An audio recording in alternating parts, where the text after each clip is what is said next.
আসসালামু আলাইকুম, কেমন আছেন আপনারা সবাই? আশা করি যে যেখানে আছেন ভালো আছেন, সুস্থ আছেন।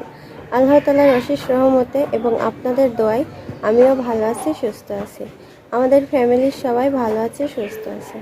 তো প্রতিদিনের মতো আমি শিরিনা চলে এসেছি আজকেও আবার নতুন একটা ব্লগ নিয়ে আপনাদের মাঝে। তো আজকেও নূর ৮টার সময় ঘুম থেকে উঠে পড়েছিল। আর ওর একটাই অভ্যাস ছিল যে ঘুম থেকে উঠে কিছু না কিছু খাওয়ার, হয় বিস্কিট, না হয় চা পরোটা, না হয় কলা। প্রত্যেকটা বাচ্চারা যেমন সকালবেলা উঠেই মজা খুঁজে, ও সেরকমটাই। তোর বাবা কালকে রাতে একটা পাউরুটি আর 2টা কলা নিয়ে এসেছিল। ঘুম থেকে উঠেই সেই পাউরুটিটা হাতে পেয়ে ও খাওয়া শুরু করে দিল, কিন্তু বুঝতেই পারছে না যে কোথায় রেখে খাবে। একবার বিছানার এপাশে রাখছে, ওপাশে রাখছে, একবার প্লেটের উপর রাখছে। তো যাই হোক, যেভাবেই হোক ও পাউরুটিটা খাচ্ছে, খাক। আমি তো অবাক হয়ে ওর খাওয়াটা দেখছিলাম। তো যাই হোক, এটা খেয়ে অন্তত 10 মিনিট থাকতে পারবে, আমাকে কাজগুলো শান্তিভাবে করতে দিবে, আর আমি কাজগুলোও ভালোভাবে করতে পারবো। তো ওকে নাস্তা করিয়ে আমি লেগে পড়লাম ঘরের কাজে। তো প্রথমে আমি বিছানাটা সুন্দর করে ঝাড়ু দিয়ে দিচ্ছি। বিছানাটা আগেই আমি গুছিয়ে ফেলেছিলাম, শুধু ঝাড়ু দেওয়াটা বাকি ছিল। প্রতিদিন আমার কাজ, নূরের বাবা 6:30টায় অফিসে চলে যাওয়ার পর বাসি কাজকর্ম যেগুলা থাকে সেগুলা সেরে আমি আমার ঘরের কাজে হাত দিই। আর রান্নাবান্না তো সকালবেলার রান্না আমার শাশুড়িই করে দেয়, সেটা নিয়ে আমার একদম টেনশন নেই। জাস্ট আমি শুধু দুপুরের রান্না করি। তো এই যে কথা বলতে বলতে আমার খাটটা মোছা আমি স্টার্ট করে দিয়েছি। খাটে হালকা ধুলা পড়েছিল, কালকে রাতে এটা আমার চোখে পড়েছিল। ভাবলাম সকালে যখন ঘরটা গুছাবো তখন খাটটা মুছে ফেলবো। তো খাট মুছতে গিয়ে নূর আমাকে ডিস্টার্ব করলো, তাই আমি কোনো রকম খাটটা মুছে আবার ক্যাবিনেট মোছা শুরু করে দিলাম। কারণ আমার আবার একটা স্বভাব ছিল যে ঘর ঝাড়ু দেওয়ার আগে বিছানা থেকে শুরু করে সব কিছু সুন্দর করে মুছে নেওয়ার। আর একটু যদি ধুলা থাকে না, তাহলে আমার একদম ভালো লাগে না। আমার ওইদিকে ঘর গোছানো কমপ্লিট হয়ে গিয়েছিল। তারপরে আমি এই সাইডে চলে আসলাম। এই সাইডে এসে দেখি ওয়ার্ডরোবের উপরে অনেক ধুলো পড়ে আছে। তারপর আমি ওয়ার্ডরোবটা মোছা স্টার্ট করে দিলাম। আজকাল বাইরে প্রচণ্ড বাতাস হচ্ছিল, বিশেষ করে দুপুরের পর থেকে একটু ঝড়ের মতো বাতাস হয় মাঝে মাঝে, আর সেই বাতাসেই আমার ঘরে ধুলো উড়ে আসে। তো ফুলদানিটাতেও অনেক ধুলো জমে গিয়েছিল, তাই আমি ফুলদানিটা সুন্দর করে মুছে দিলাম। এই ফুলদানিটা আমার অনেক শখের ফুলদানি, আমি নিজের থেকেও একে খুব যত্ন করে রাখি। আর বিশেষ করে এই ফুলদানিটা আমার প্রথম মাসের বেতন থেকে কেনা। এই ফুলদানি আর ফুল দিয়ে ফুলের দাম পড়েছে 500 টাকা, আর ফুলদানিটা হচ্ছে 200 টাকা। প্রথম উপার্জন করার টাকা দিয়ে ফুলদানিটা কেনা, এজন্য আমি ওকে খুব যত্নে রাখি। তো এদিকে আমার ঘর মোছা প্রায় শেষ হয়ে গিয়েছে। আর নূরের খেলনা তো গোছাতে গোছাতে আমার সকাল থেকে কি যে অবস্থা। সারাদিন ও খেলনা ঘরের এই মাথায় ওই মাথায় ফেলে রাখে। তো এদিকে ঘর গোছানো কাজ কমপ্লিট হয়ে গিয়েছে। এবার আমার ঘরটা ঝাড়ু দেওয়ার পালা। তো আমি ঘরটা সুন্দর করে ঝাড়ু দেওয়া স্টার্ট করে দিয়েছি। আর এখন মাঝে মাঝে যে বাতাসটা হয়, ওই বাতাসের সাথে ঘরে অনেক ধুলো চলে আসে। হাজার ঝাড়ু দিলেও মুছলেও পরিষ্কার করলেও পরিষ্কার থাকে না। তো যাই হোক, দিনের ভিতরে অন্তত আমার ঘরটা নিম্নে 5 থেকে 6 বার ঝাড়ু দেওয়া হয়ে যায়। একদিকে ধুলোর অত্যাচার আর একদিকে নূরের অত্যাচার। তো আজকে আমি ভাবলাম যে ফ্যানটা একটু পরিষ্কার করে নেব, কারণ কালকে রাতে কারেন্ট ছিল না। ফ্যানের ভেতরে অনেক ময়লা জমেছিল, এই কারণে ফ্যানের বাতাস একদম গায়ে লাগে নাই। দেখুন ফ্যানের সঙ্গে কত ময়লা জমে আছে। তো ফ্যানটা খুলতেই আমি মোছা স্টার্ট করে দিলাম, আর যখন মুছতে লাগলাম তখন অনেক ধুলো নাকের মধ্যে আসছিল। তাই আমি নূরকে ওখান থেকে উঠতে বললাম, কারণ ও ছোট বাচ্চা, ধুলো যদি নাকের মধ্যে চলে যায় তাহলে ওর নিঃশ্বাসে অনেক কষ্ট হতে পারে। তো আজকাল প্রায় কাজেই নূর আমাকে অনেক হেল্প করে। তো প্রথমে আমি ফ্যানটা ঘরের মধ্যে পরিষ্কার করা শুরু করে দিয়েছিলাম। তো ভাবলাম এত কষ্ট করে যখন ঘরটা পরিষ্কার করে মুছে ক্লিন করেছি, চকচকা করে ফেলেছি, তো এই ফ্যানের ধুলো গিয়ে আবার আমার ড্রেসিং টেবিল, ওয়ার্ডরোব কিংবা খাটে ধুলো জমে যাবে, আবার নোংরা দেখা যাবে। তাই আমি ফ্যানটাকে নিয়ে বাইরে চলে এসেছি, আর এক হাতে ভিজা তেনা নিয়ে নিয়েছি, আর আরেক হাত দিয়ে পাখা ঘুরিয়ে ঘুরিয়ে পরিষ্কার করতেছি। আর ফ্যানটা পরিষ্কার করতে গিয়ে তো আমার পুরো আঙ্গুল ব্যথা হয়ে গিয়েছিল, ডলে ডলে পরিষ্কার করতে হচ্ছিল। কি বলবো, এত ব্যথা হয়েছিল যে অনেকক্ষণ ধরে পরিষ্কার করেছি, আমি আর পরিষ্কার করতেই পারছিলাম না। তারপরেও আমার অর্ধেকের বেশি প্রায় পরিষ্কার হয়ে গিয়েছে। তাছাড়াও ফ্যানটা আগে কিন্তু অনেক নোংরা ছিল, আর এখন দেখুন পরিষ্কার করছিলাম, অর্ধেক পরিষ্কার করা হয়েছে, তাতেই নতুনের মতো চকচক করছে। আর বাকিটা পরিষ্কার করলে তো একদম প্রায় নতুনের মতোই হয়ে যাবে।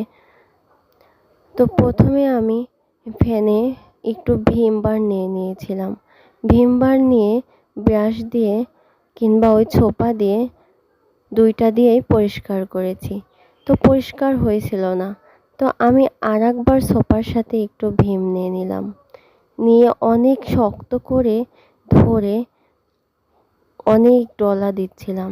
আর এই ডলা দিতে গিয়েই আমার হাতের অবস্থা তো পুরোই শেষ হয়ে গিয়েছে, অনেক ব্যথা হয়ে গিয়েছে।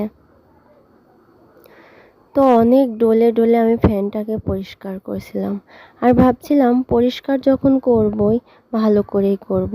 আর তাছাড়া সব কাজই আমাদের করার সময় ভালো করেই করা উচিত, কারণ খারাপভাবে কাজ করলে পরবর্তীতে 2 দিনও যাবে না আবার নোংরা হয়ে যাবে। তাই আমি সব কাজই মনোযোগ সহকারে করি। তো এই যে আমার ফ্যানটা প্রায় ক্লিন করা হয়ে গিয়েছে। তো এখন ফ্যানটাকে সেট করার পালা।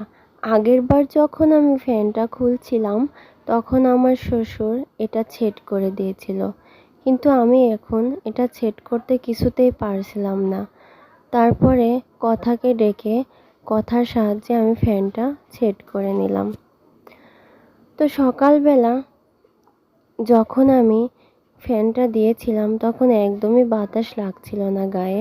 এখন ক্লিন করার পরে খুব সুন্দর ঠান্ডা বাতাস আমার গায়ে লাগছিল। এতেই বুঝলাম যে মাঝে মাঝে ফ্যান পরিষ্কার করলে গরমে বাতাসও ভালো গায়ে লাগে। তো ফ্যানটা পরিষ্কার করা হয়ে গিয়েছে, বাকি সব কাজ আমার সারা হয়ে গিয়েছে। তো এদিকে আমার ফ্যান ক্লিন করতে করতে অনেকটা সময় লেগে গেল। এদিকে কারেন্টও চলে গিয়েছিল, বাইরে থেকে হালকা হালকা হাওয়া আসছিল। নূরেরও ঘুমের সময় হয়ে গিয়েছে, তো আমি নূরের মাথার গোড়ে ফ্যানটা নিয়ে গিয়ে সেট করে দিলাম, এতে করে নূর ভালো ঘুমাতে পারবে।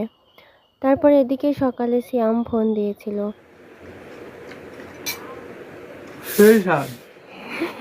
এত স্বাদ কেন? হ্যাঁ, তো এখন বাজে 12টা, আর হচ্ছে সিয়াম কলেজ থেকে আসছে, আমি ভাবছি ওকে একটু বরফ দিয়ে ঠান্ডা ঠান্ডা করে শশা মাখিয়ে খাওয়াই। তো এটা আমি কালকে রেখে দিয়েছিলাম ফ্রিজের মধ্যে একটু ডিপ হওয়ার জন্য। কি হয়েছে? নূর এত জ্বালায়। ও নূর প্রচন্ড জ্বালায়, বিশেষ করে ভিডিও করতে গেলেই ও জ্বালায়। ঠান্ডা বাবা। আচ্ছা খাও। তো এটা বের করে আমি কিছুক্ষণ রেখে দেব, এতে করে বরফটা হচ্ছে গলে যাবে, আমার তুলতে সুবিধা হবে।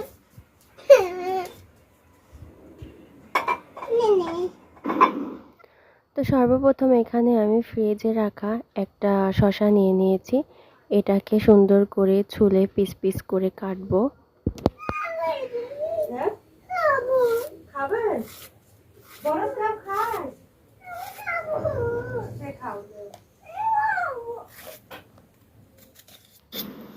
তো এটাকে সুন্দর করে পিস পিস করে কেটে আমি পানি দিয়ে পরিষ্কার করে ধুয়ে নেব।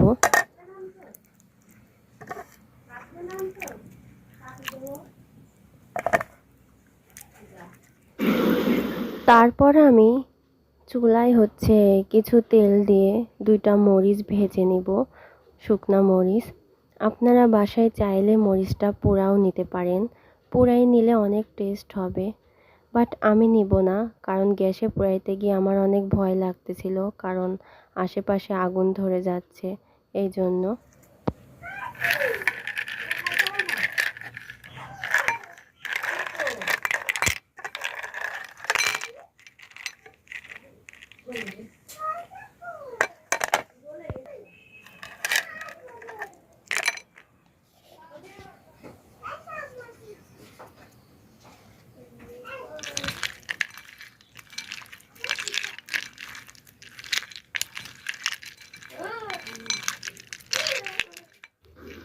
তারপরে এর ভিতরে আমি দিয়েছি হচ্ছে 2টা শুকনা লঙ্কা, একটু ধনে গুঁড়ো, লবণ আর একটু বিট লবণ।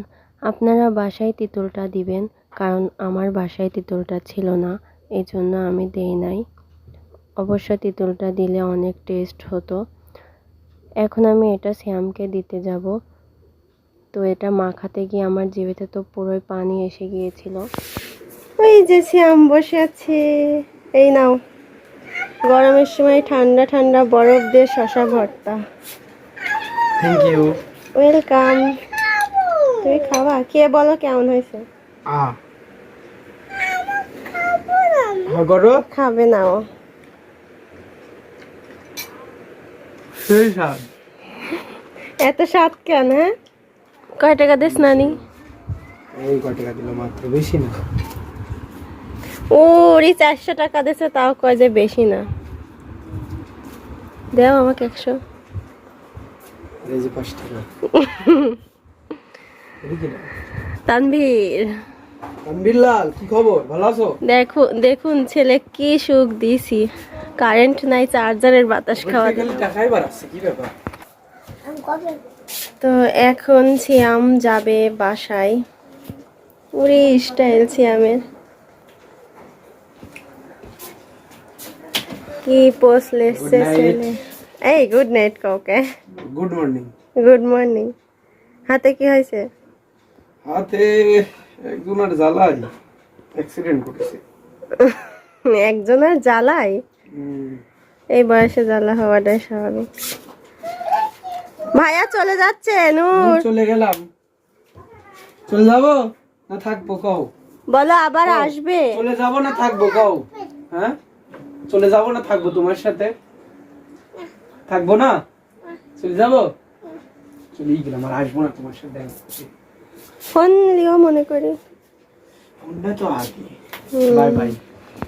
সেই লাগছে শ্যামে। ব্যাগ লাও শ্যাম, আবার আসো। টাটা। তো এই তো ছিল আজকের মতো, কালকে আবার নতুন ব্লগ নিয়ে আসার চেষ্টা করব। আর আমার ভিডিওটি যাদের কাছে ভালো লাগবে তারা অবশ্যই চ্যানেলটিকে সাবস্ক্রাইব করবেন, পাশে থাকা বেল আইকনটি বাজিয়ে দিবেন। আর সর্বপ্রথম ভিডিওটি দেখতে লাগলে একটি লাইক দিয়ে নেবেন। সবাই ভালো থাকবেন, সুস্থ থাকবেন। আল্লাহ হাফেজ।